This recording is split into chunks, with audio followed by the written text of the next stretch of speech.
Sir, I'm the skeptic. Sir, you about this fact that we should enhance our competence. So, how do you start this process? IIT is a beginning.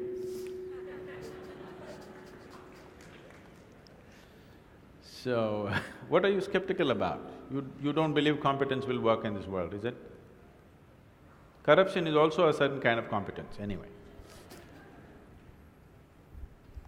That was supposed to be a joke. Huh? That was supposed to be a joke. Okay, that's supposed to be a joke. So, now, how do I enhance my competence? See, let's say you want to run on the field, let's say you want to run a race, you want to run 100 meters. It is not running that you have to work on right now, you have to work on your legs and lungs and muscle and everything, isn't it so? So, if you want to become a great engineer, yes, definitely an institute like this is crucial on one level. But any number of people might have come here and gone, not all of them became great engineers. Though they might have produced hundreds of great engineers, still not all of them will become, simply because of their own individual attitudes and competence and whatever else, isn't it? So, whatever the institute can do for you, it is doing. One foremost thing that you need to do is to enhance your own physical and mental capabilities. Because if you want to be a good engineer, you need a working brain. Just having a degree of engineering may be a passport to a job, but it is not a passport to success, isn't it? So to have a working brain, which the engineering degree will not freeze.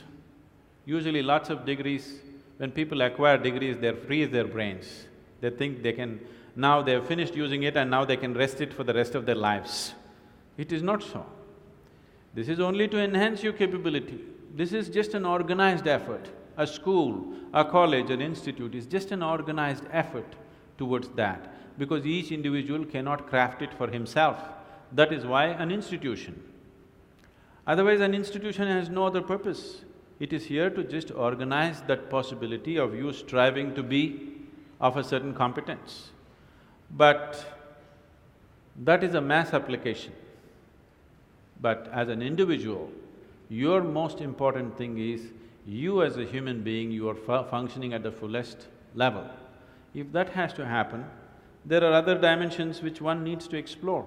Unfortunately, though these sciences and technologies for inner well-being have been the mainstay of this culture for thousands of years, today we are largely losing it for various reasons, because we want to imitate somebody else. We don't want to imitate our grandfather Topiwala anymore. We want to imitate the hat seller from another country. Because of that, we are losing those things, but we should not. We have to bring it back into our lives. This is very much a part of the way the culture itself is structured, that it is all about the human being. See, this is the only culture which talks about, which even an illiterate person in this culture is aware of, that you can actually evolve to another dimension of existence. Even if I go into a village and talk to an illiterate peasant who has not read anything, who doesn't know anything, who's not heard any of this stuff, even to him if I go, he will not ask me, give me a golden horse or something, he'll say, "Enakku mukti venum Swami." He's saying he wants ultimate liberation. Where did this fellow get this? Nowhere else on the planet this is possible. Nowhere else on this planet is it possible that an illiterate person is thinking that he can break his present dimension of existence and go to another place, whatever that place is. So, this was bred into our culture so deep, we should not lose it.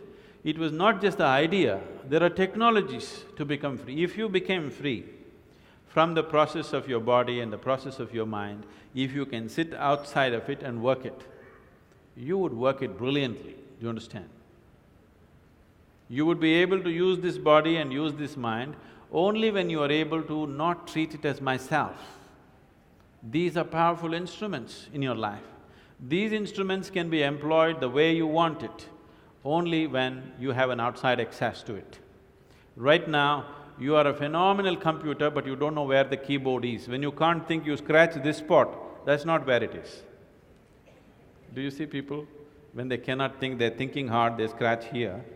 It doesn't work like that.